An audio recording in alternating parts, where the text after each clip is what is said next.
This is the Fifth Estate, coming to you from the Fort Hall School of Government in Nairobi City and Professor Mutahi Nguni. This Sunday, we will reveal the truth behind abductions. But before we do it, I will pose a question that my law professor put to our class. It was in the form of a puzzle. Once upon a time, 5 adventuresome students went on a dangerous expedition. As they were having fun and daring fate, a major landslide happened, and they were all buried in a cave with no route of escape. Hungry and cold for days, they had no chance of survival. In this state, the students had to make a serious decision. They had to kill and eat one of their colleagues. This was their only survival strategy. And so, they cast a lot to select the student to be eaten.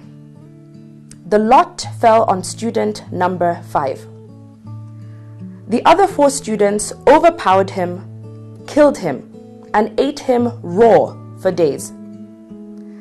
10 days later, the remaining 4 students were rescued. But they had eaten their colleague, and it was a criminal offense to kill and eat a person. They were charged in a court of law.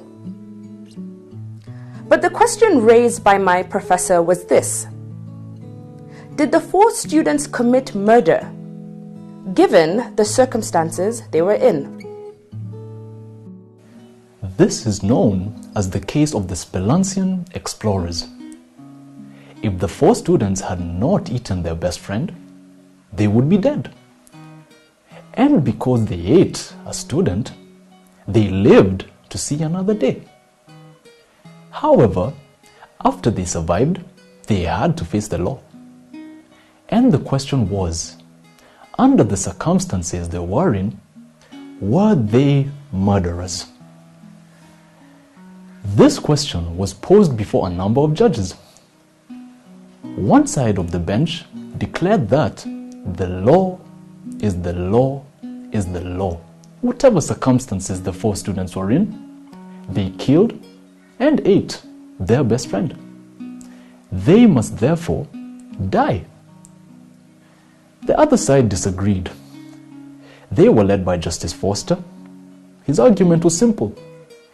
He declared that when the reason for a law ceases to exist, that law ceases to exist as well. If you are buried in a cave with your best friend, and your best chance of survival is to eat your friend, which is illegal, you must be judged differently. In the case of the 4 Spelancian students on the verge of death, the law became irrelevant. Justice Foster acquitted the 4 students who lived happily ever after. The fact that they ate a student who was their best friend was declared irrelevant by the courts. Now we turn to the truth about abductions. Gen Z revolt of June 25th was a civilian coup. Parliament was invaded and set on fire. Fact. Innocent young people died as the state protected its staff. Fact. Even the military was called in to defend the constitution against this uprising. Fact. It was a civilian coup. Perpetrators were arrested to get to the bottom of the mayhem. Had they committed a crime? Yes. Was it out of necessity? Yes. Were they released and acquitted? Yes. Like in the case of the 4 explorers, when the reason for a law ceases to exist, that law ceases to exist as well. This is why those abducted activists were acquitted. But the case of Justin Muturi's son is an exception. The country has kasongoed Ruto over the abductions, and Muturi has accused NIS of doing it. Yet, the country has not posed one question. Why was Leslie Muturi abducted? What was his crime? But this is not even a good question. A better question is this: was this abduction legal? And the answer is a resounding yes.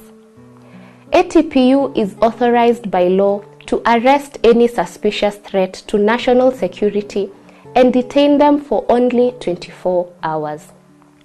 Leslie was detained for only 20 hours within the law. And so we ask, where is the problem? I do not know about you, but what I sense is that the country is in a state of national madness. Nothing makes sense in this Kenya anymore. A Tanzanian nondescript activist was abducted the other day. She spoke good English with an accent, and we have doubts whether she's actually Tanzanian.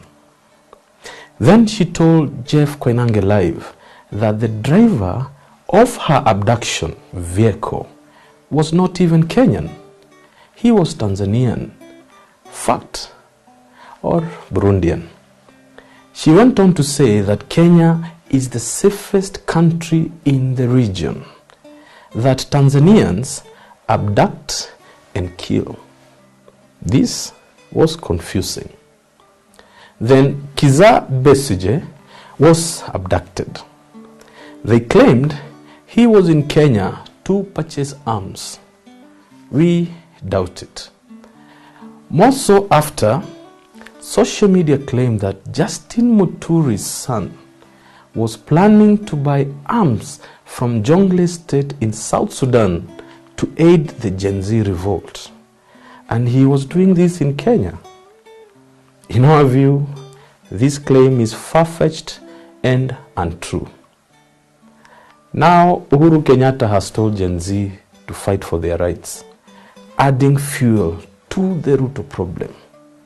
And by early February, we will know if Babaman, who is older than the United Nations, will go to the AU. Like the four explorers, Kenya is in a confused cave, and one student must be eaten. Who will it be?